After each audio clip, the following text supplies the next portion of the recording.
This is lesson 22C. I just want to start out by reminding you that there are 4 types of participles. This is not something I'm going to review in the sense that I'm going to reteach the lesson, but I want you to know it for the upcoming exercises in the exam. There are 4 types of participle. There's the participle present active, mood, tense, and voice. It looks like this in the first conjugation, amans, amantis. Of course, it's a adjective, so therefore it has to be declined, even though it's based on a verb. So amans amantis happens to be a first conjugation, but amans amantis as a participle turns into a third declension adjective. A participle, by definition, is a verbal adjective. It's made out of a verb, in this case a first conjugation verb, amans amantis or amo, but it is declined like an adjective. It would be translated as loving. The next type is participle perfect passive, mood, tense, voice. Participle perfect passive is easy. It's the 4th principal part, and in this case the 4th principal part happens to be a 2-1-2 adjective. You would translate it as having been loved, or better, simply as loved. And the Romans love their participles, so be prepared to see these all over the place. The better translation is simply loved. The participle future active, mood, tense, and voice, looks like this: amaturas, amatura, amaturum. It's just the 4th principal part with urus, ura, or urum added to the end of it. Again, it's declined like a 2-1-2 adjective, and you translate it something like going to love or about to love. Not common ways to express yourself in English, but very common in Latin. The next participle is the participle future passive. It looks like this: amandus, amanda, amandum. That again is declined like a 2-1-2 adjective, and it's translated something like going to be loved or about to be loved. Be loved makes it passive rather than active. In the passive voice, the subject received the action. Again, to remind you what the definition of a participle is a verbal adjective. That means that they are adjectives formed from verbs. You take a verb and then you're able to transform it into a different mode or mood. That's why you call it the participle before you do anything else. You talk about the mood. It's the participle future passive. You take a verb and turn it into a different mood. In this case, you change it into an adjective, and then you decline it. And when you talk about participles, it's relevant to bring up the idea of paraphrastics. We've done a whole lesson on them. They're a strange form of verb that always expresses the future, even though they come in various tenses, like the present and the perfect and the imperfect and the future perfect. And you've learned that you've learned the forms of the indicative active paraphrastic in every tense, and yet every tense ends up expressing the future. That's the weird thing about paraphrastics. You've also learned the infinitive active paraphrastic, and you've learned that in only the present tense. That's something to remind you. If you don't know what I'm talking about, those are things you need to go back and review for the final exam. What you have seen in the paraphrastic active, and what you've learned about it, is that it consists of a participle future active, I just reviewed those, plus a form of the verb sum. And the principal parts of sum are sum, esse, fui, futurus, futura, futurum. So I could show you a quick review of the paraphrastics. Daturus, that'd be the masculine form. Datura would be the feminine. Daturum would be the neuter. Plus a form of the verb to be, sum. Note that there's a space between daturus, let's say it's masculine in this case, and sum. Daturus sum would be the indicative paraphrastic present active. Daturus erit would be the future. Daturus fuero would be the future perfect. Daturus esse would be the infinitive. Present, active, periphrastic. There's an infinitive present active. It's the second principal part. This is the infinitive present active periphrastic, which ends up expressing the future in some way. This is the infinitive below that red line. Over here you have the present, future, and future perfect periphrastic in the indicative. And on the right hand side you have the imperfect, perfect, and pluperfect periphrastic. Every single form has the participle future active in the masculine, feminine, or neuter. You choose one of those genders only depending on the subject. Participle future active plus sum, ss, sumus estis sunt. That's the indicative present active form of the verb sum. Or ero, eris, erit, erimis, eritis, erint. I should have put ero to be consistent right there. First person singular, but it doesn't matter. Ero, eris, erit, erimis, eritis, erint.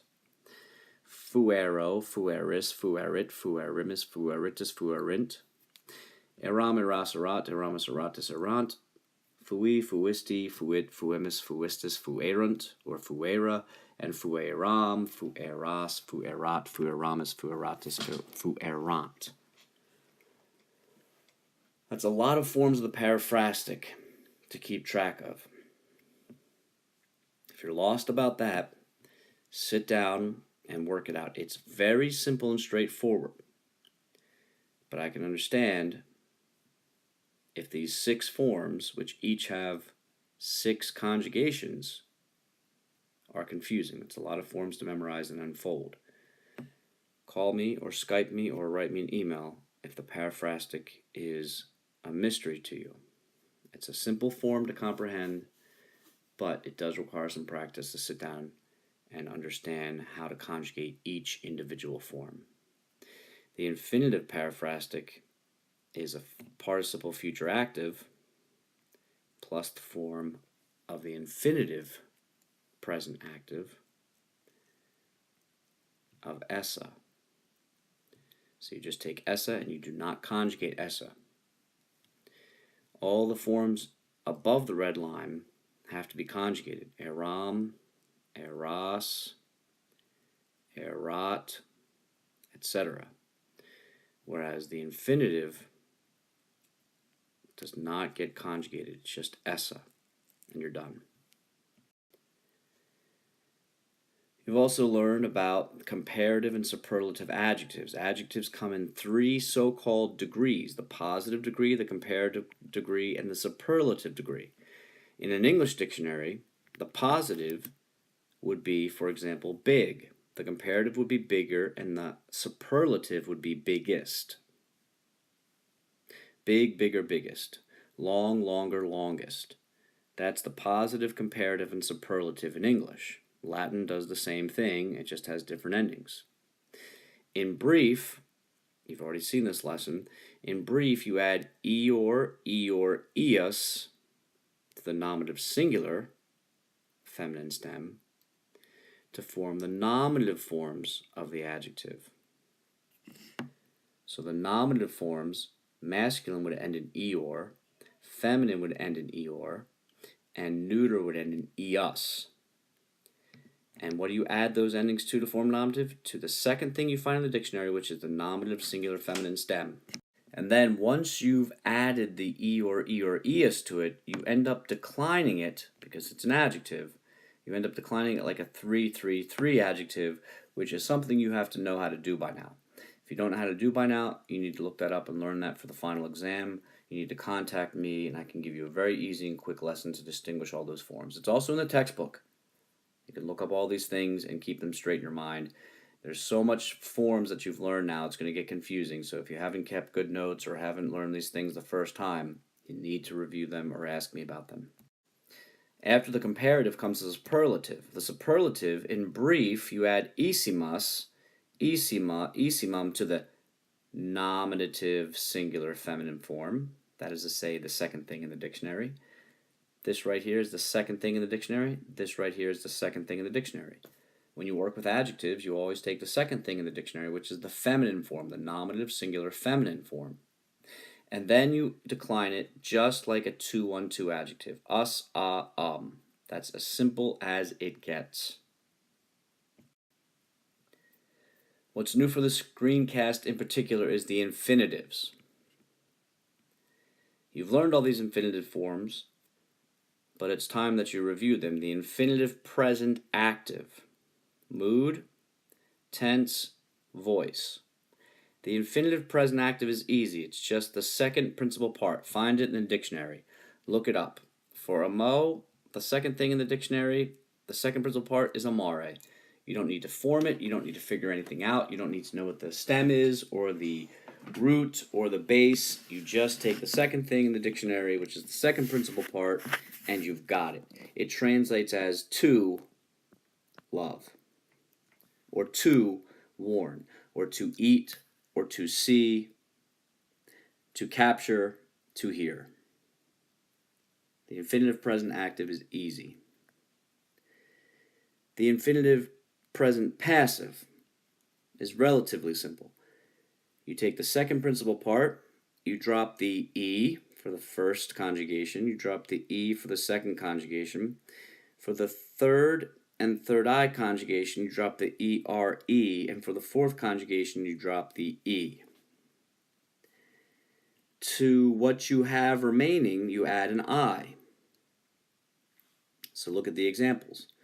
Amari, Moneri, Duki, Capi, Audiri. You either drop the E, ERE, ERE, or E, and then in all instances you add an I, and then you have the infinitive present passive.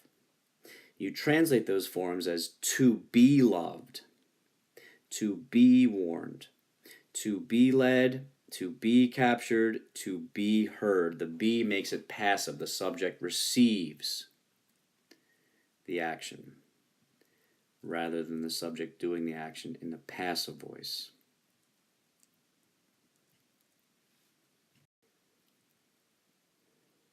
The infinitive future active. To form the infinitive future active, you take the participle future active and add that to essa. Note that this looks exactly like the infinitive paraphrastic active, which you learned earlier in this lesson and earlier in this chapter.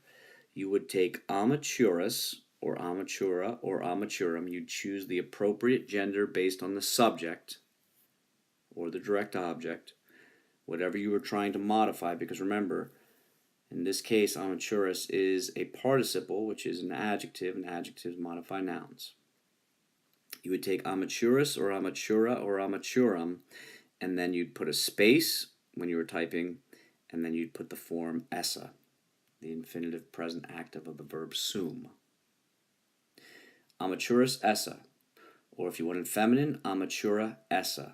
If you wanted neuter, amaturum essa. You translate that as about to love. Finally, there's the, or on this page, finally there's the infinitive future passive. In this case, you take the participle perfect passive, which is the fourth principal part, and you take it in the neuter singular only. For example, amatus, amata, amatum, you only take the neuter singular. You add to it not essa, but iri, eerie. And then you translate that as about to be loved. About in the future, to be loved. You could also translate it as going to be loved. It doesn't really matter. Going to be loved or about to be loved.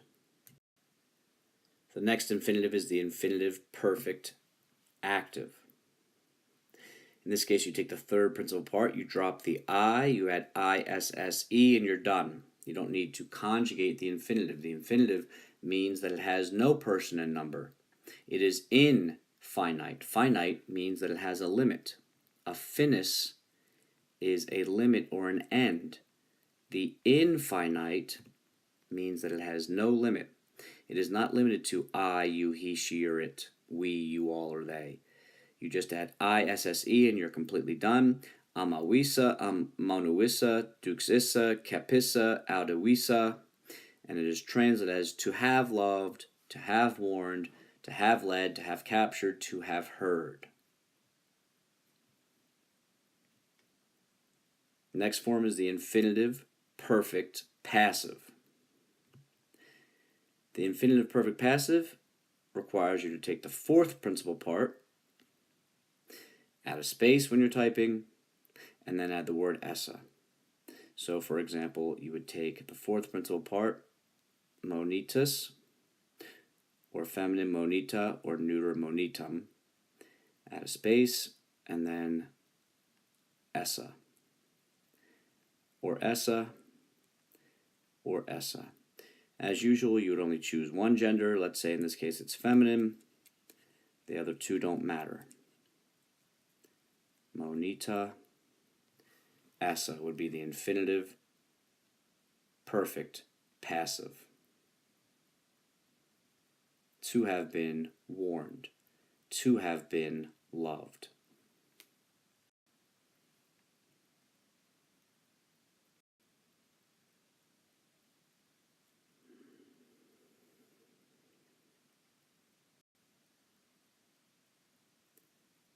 The main point with adverbs is that they end in ly, slowly, nicely, finally, happily, quickly.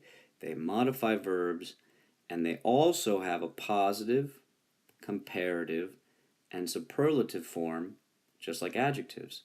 In fact, adverbs are formed from adjectives. Slow is an adjective, slowly is the adverb. Nice is an adjective, nicely is the adverb. Fond is the adjective, fondly is the adverb. Happy, quick, you add an ly to it, and you've got an adverb. The same kind of process happens in Latin. So adverbs, therefore, also have a positive, comparative, and superlative form. First, obviously, we'll deal with the formation of the positive adverb. It's formed from an adjective. To form the positive form of the adverb, you take the second thing in the dictionary, you drop the a or the is, because if it's a 2-1-2 adjective, it'll end in an a every time. If it's a 3-3-3 adjective, it'll end in an is every time. So after you take the second thing in the dictionary, you drop the a or the is, and then for normal, regular adverbs, you add an e. Sometimes it's a long e, but that doesn't matter. Or you add iter. So that malus would look like this. Male. So that the adjective bad would become male, badly. And the adjective keler, which means quick or fast, would become keler iter, keleriter, which means quickly. Very simple process. There are irregular adverbs where you add an o to 2-1-2 adjectives. You add the e or the o to 2-1-2 adjectives, but the o is rare. You'll have to memorize the examples where the o comes in. And for 3-1-3 adjectives, you add iter every single time. You either add e to an adjective ending or you add iter to get the ly equivalent in English. That's the positive formation of an adverb. To form the comparative, it's not much different. You take the positive form of the adverb. I just gave the example of male or keleriter. You drop the e or the iter. In other words, you drop the ending that you just added, and then you add ius, malleus. or hilarious. And you're done. It doesn't need to be further declined. It doesn't need to be further conjugated. It's an adverb. It's just an ly ending. It's not a noun or a verb. It doesn't need to be conjugated. It doesn't need to be declined. It just needs to be formed. You add ius and you're all done. Malleus means more bad. More badly. Hilarious means more quickly. It's the comparative form of the ly word. Lightus, you take the feminine form, you form it into the adverb, lighta, you drop the e and replace with an ius. That means more happily with an ly. The superlative isn't much more complicated. You take the positive form, for example, male or celeriter. You drop the e or the iter, and then you add issime, malissime or celerissime. And again, you don't need to decline this or conjugate it any further. That's the most badly or most quickly. It's the superlative form of the adverb. It doesn't need to be declined or conjugated. It's most badly or most quickly. That's the comparative and the superlative form of the adverb.